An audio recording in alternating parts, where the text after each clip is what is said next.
Assalamualaikum students, welcome to Fans Academy with lecture number 14, 14 lecture, 14 chapter, magnetism and electromagnetism, okay? अनसुबह generator मुख्तलिफ जेडी मला scooter जी, car जी, ट्रक जी, बस जी, बोट जी इंजन स्टार्ट कबी आहे यानी उते तव्हां जेॾी महिल असां चाबी फिराईंदा आहियूं त एक्चुअली असां जनरेटर ऑन कंदा आहियूं। इहो जनरेटर इंजन खे स्टार्ट करण लाइ यानी इजिनेशन लाइ हिकिड़ा जनरेटर इस्तेमालु थींदा आहिनि, नंढा जनरेटर इस्तेमालु थींदा आहिनि। उन्हनि जनरेटर्स खे असां चवंदो any small generator employing permanent magnet. हाणे उन्हनि में मैग्नेट परमानेंट हूंदो आहे, यू शेप्ड मैग्नेट हूंदो आहे परमानेंट, इज़ कॉमनली कॉल्ड। उन्हनि परमानेंट मैग्नेट खे यानी उहे स्मॉल जनरेटर, नंढा नंढा जनरेटर जिन्हनि में परमानेंट मैग्नेट हूंदो आहे उन्हनि जनरेटर्स खे मैग्नेटो चइबो आहे। छा चइबो आहे उन्हनि खे? मैग्नेटो।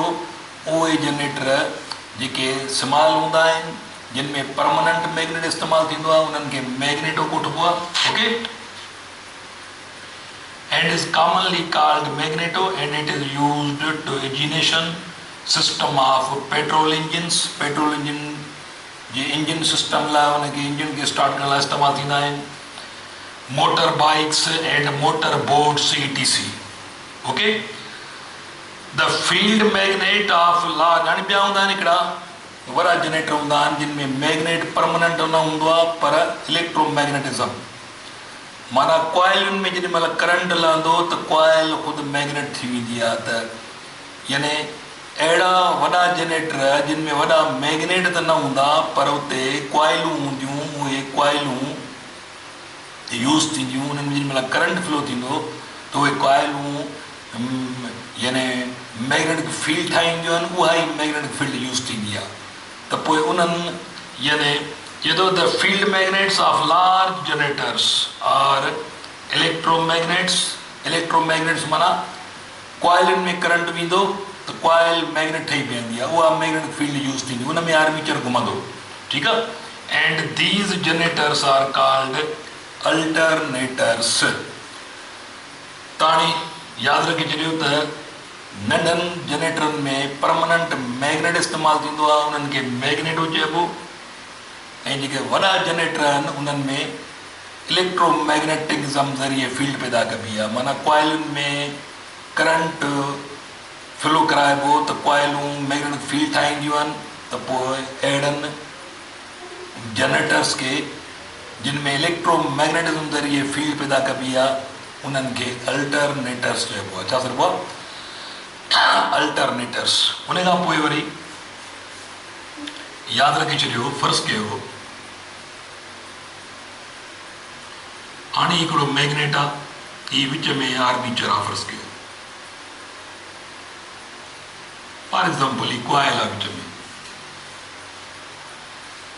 हाणे छा थींदो आहे, हिकिड़ा जनरेटर अहिड़ा आहिनि जंहिंमें मैग्नेट फिराइणो पवंदो आहे ऐं कॉइल यानी आर्मीचर स्टेशनरी हूंदो आहे। मैग्नेट फिराइबो आहे, आर्मीचर स्टेशनरी हूंदो आहे। इहे वधीक सेटिस्फाइंग, वधीक सेटिस्फैक्टरी जनरेटर हूंदा आहिनि, माना हिननि जी कारकर्दगी वधीक सुठी हूंदी आहे। जिन वटि आर्मीचर रेस्ट में हुजे ऐं फील्ड मैग्नेट फिरे, ओके।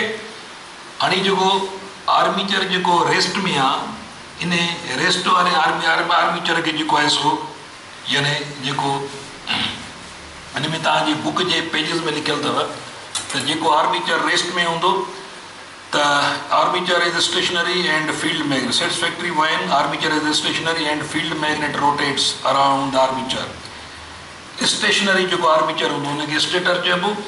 हीअ जेको आर्मीचर रेस्ट में हूंदो मैग्नेट फिरंदो त हीअ जेको रेस्ट में आहे हिनखे स्टेटर सॾिबो, SPATOR। ऐं हीअ जेको मैग्नेट थो चुधारी फिरे, मैग्नेट फिरंदो इनखे बाबा असां रोटर चवंदासीं। रोटर जेको फिरंदड़ मैग्नेट आहे हिनखे रोटर चइबो, जेको स्टेशनरी आर्मीचर आहे हिनखे स्टेटर चइबो, ओके।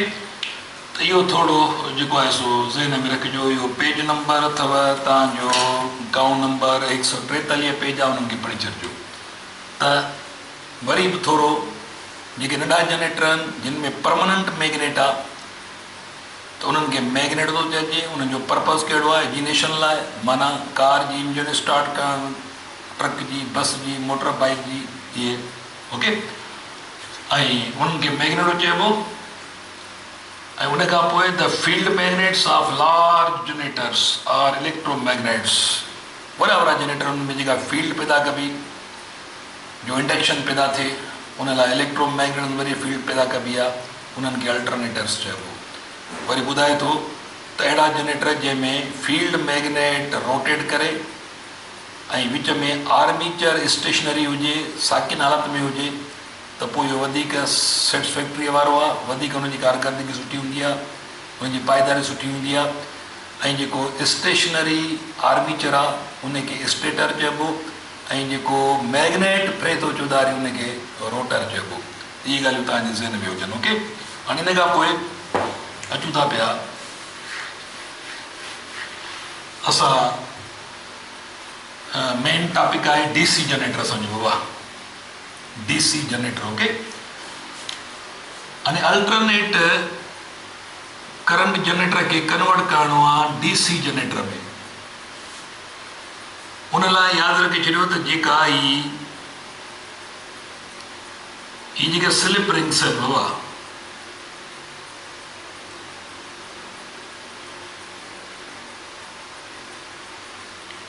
ये जेके ॿ स्लिप रिंग्स आहिनि, ही कॉइल जो छेड़ो हिकु स्लिप रिंग सां अटैच आहे, ऐं कॉइल जो छेड़ो ही ॿियो वरी ॿी स्लिप रिंग सां अटैच आहे।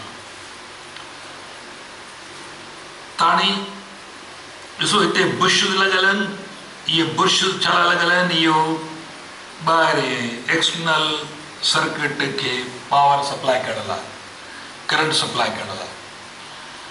इहो असां बस पूरे करे पोइ ते बस करे आयासीं। माना हाणे जेकॾहिं हिकिड़ो पॉज़िटिव पल्स थो अचे हिकिड़ी रिंग में, पॉज़िटिव पल्स आहे, त ॿी रिंग में उन साॻी टाइम ते नेगेटिव पल्स आहे, वरी हिते पॉज़िटिव थींदो त हिते नेगेटिव।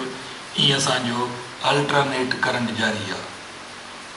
हीअ पॉज़िटिव नेगेटिव पल्स, इहो अल्टरनेट पल्सेटिंग करंट जारी आहे। पर असांखे सिर्फ़ु डीसी करंट खपे, हाणे यूनिडायरेक्शनल करंट। त पोइ बाबा ही ॿ स्लिप रिंग्स हटाइबियूं, रिप्लेस कबियूं।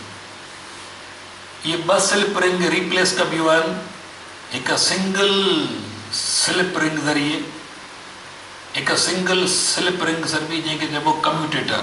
ठीकु आहे, COMMUTATOR कम्यूटेटर।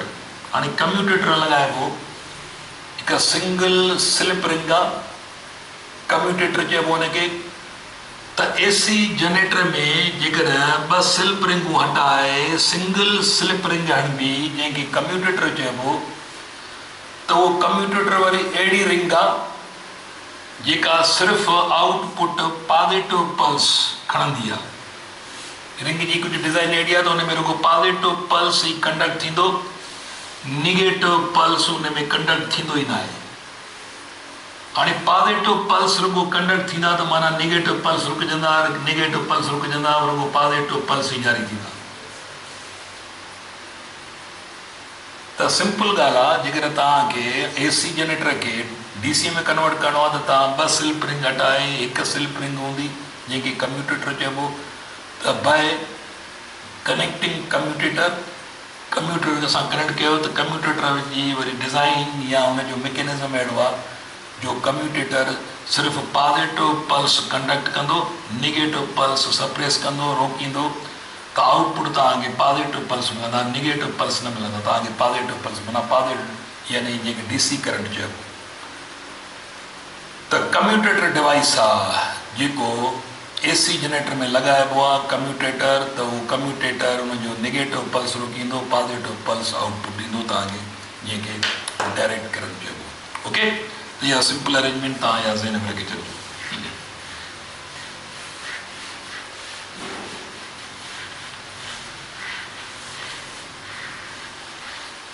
हाणे ताईं अचूं था पिया असां नेक्स्ट, दैट इज़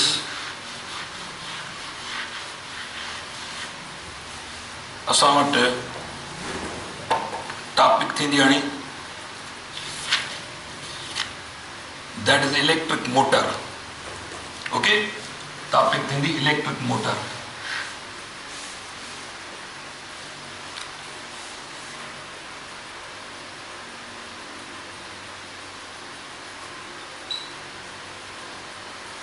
और इलेक्ट्रिक मोटर ऐं जनरेटर हिक ॿिए जे अपोज़िट डिवाइसिस आहिनि। जनरेटर छा थो करे पियो? जनरेटर मैकेनिकल एनर्जी खे कन्वर्ट थो करे इलेक्ट्रिकल एनर्जी में, मोटर वारी इलेक्ट्रिकल एनर्जी खे कन्वर्ट थो करे मैकेनिकल वर्क में। हाणे इहो कीअं थो कमु करे? टार्क थो पैदा थिए पियो। माना जीअं तव्हां फ़र्ज़ु कयो ही तव्हां वटि बाबा हिकिड़ो मैग्नेट आहे, ठीकु आहे, ही हिकिड़ो सिंपल सादे में सादो मोटर, इन में ही आर्मीचर पियल आहे, विच में हिकिड़ी मज़बूत एक्सल आहे, इहा हेॾे बाबा रखियल हूंदी आहे, हींअर हिन में बेरिंग, ही ॿियो पासो बि बेरिंग में, ही ॿियो पासो बेरिंग हिते लॻल हूंदो आहे। हाणे इहे शाफ्ट ॿाहिरि निकिरी आई, माना हीअ एक्सल जेका आहे इहा ज़ाहिर आहे। हाणे हिन एक्सल में छा थींदो? इन में तव्हां करंट माणींदो। हीअ सिंपल हिकिड़ी स्लिप रिंग आहे, इन में तव्हां छा था कयो बाबा? इन में तव्हां डीसी करंट माणींदो। इहो डीसी करंट इन में वेंदो।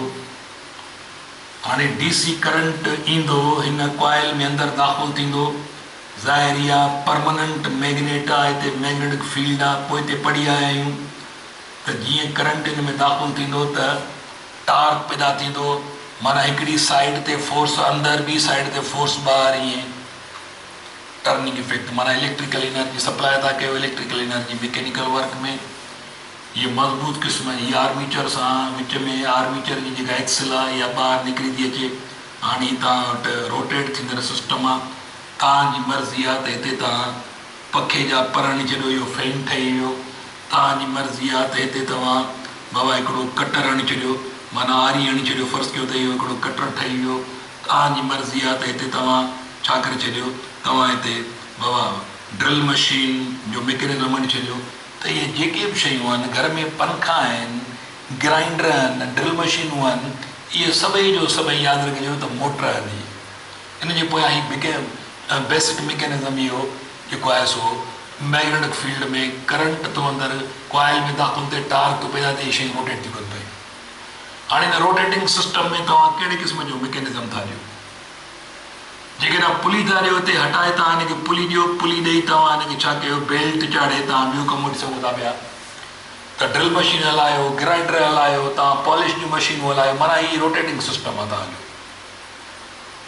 तव्हां पंपिंग मशीन हणी छॾियो, घर में मथे अपलिफ्ट कयो, जेको आहे सो शयुनि खे मथे, पाणी खे मथे लिफ्ट कयो। त इहे बेसिकली जेको मोटर आहे, इलेक्ट्रिक मोटर छा थो करे? It is a device which it is a device which converts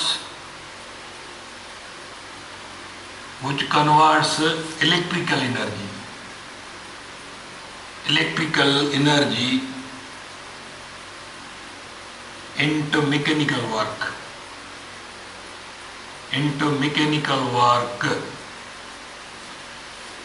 Its mechanism is reciprocal to generator. इन जो मैकेनिज़म जेको आहे सो जनरेटर जे उलट आहे। ओके, जनरेटर खे छा था कयो? जनरेटर खे तव्हां हेॾा सोर्स ॾियो था, हेॾा करंट खणो था, हिनखे करंट ॾियो था, तव्हां हेॾा मैकेनिकल वर्क था करो। जनरेटर खे हेॾा सोर्स ज़रिए मैकेनिकल वर्क आर्मीचर फेरायो था तव्हां, उते कॉइल में करंट थो पैदा थिए, हिते कॉइल में करंट ॾेई टार्क था पैदा थियो, तव्हांखे रोटेटिंग सिस्टम थो मिले, मैकेनिकल वर्क थो मिले। हाणे प्रैक्टिकली यादि रखे छॾियो, प्रैक्टिकली जेके असां वटि घर में मोटर आहिनि, उते हीअ हिते जेको टार्क पैदा थींदो, हीउ जेको यूनिफॉर्म फील्ड आहे, यादि रखो ख़ासि ॻाल्हि, यूनिफॉर्म फील्ड में इहा प्लेन कॉइल आहे त हिते टार्क वेरिंग टार्क हूंदो, माना कॉइल झटकारींदी, slow fast slow fast slow fast. हीअ बुनियादी शयूं आहिनि। पर प्रैक्टिकली कॉन्केव साइडूं, यानी कॉन्केव छा थींदो, कॉन्केव मैग्नेटिक पोल्स हूंदा आहिनि। कॉन्केव मैग्नेटिक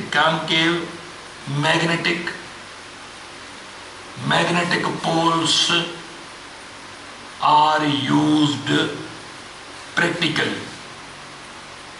practically concave, यानी concave poles are used practically।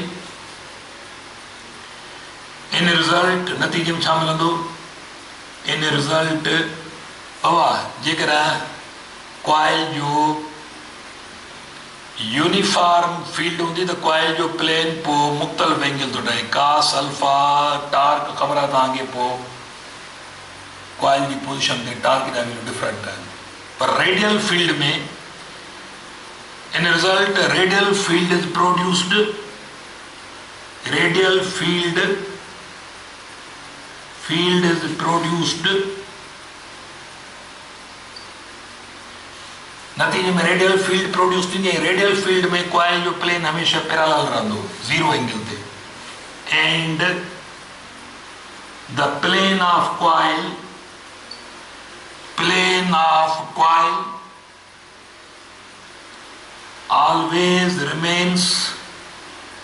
always remains parallel and constant torque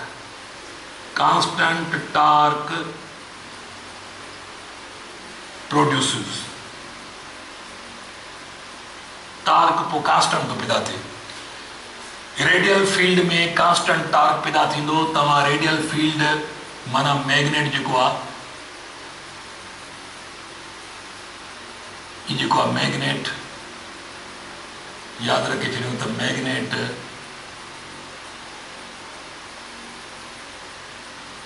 ही कॉन्केव पोल्स इस्तेमालु थींदो आहे। कॉन्केव पोल्स विच में रेडियल फील्ड ठहंदी, फील्ड ओवरऑल रेडियल ठहंदी, ऐं रेडियल फील्ड में कॉइल जो जेको प्लेन हूंदो, मिसाल ही कॉइल जो प्लेन हिन लाइन सां पैरेलल मुसलसल कॉइल जो प्लेन पैरेलल हूंदो, ज़ीरो एंगल ते हूंदो। नतीजो टार्क प्रैक्टिकली कांस्टेंट का प्रैक्टिकली छो त मोटर यकसां हलंदा आहिनि। तव्हांजे घर में पखो हिकिड़ी स्पीड सां हली रहियो आहे, मोटर हिकिड़ी स्पीड सां हलाईंदा आहिनि, छाकाणि जो टार्क कांस्टेंट आहे, छाकाणि जो प्रैक्टिकली कॉन्केव पोल्स इस्तेमालु कया वेंदा आहिनि। कॉन्केव पोल्स में रेडियल फील्ड ठहंदी आहे, ऐं रेडियल फील्ड में कॉइल जो प्लेन हिन लाइन सां पैरेलल मुसलसल कॉइल जो प्लेन पैरेलल रहंदो। कास अल्फा ज़ीरो रहंदी, कास अल्फा ज़ीरो 1 जे बराबर, मैक्सिमम टार्क मुसलसल पैदा थींदो रहंदो। ओके, त इहो तव्हांजो आहे यानी मोटर जे बारे में। त अॼोको लेक्चर ते वाइंड अप था कयूं। असां ॿिए लेक्चर में वरी तव्हां सां गॾु हूंदासीं। तेसिताईं अल्लाह हाफ़िज़, पंहिंजो ख़्यालु करियो।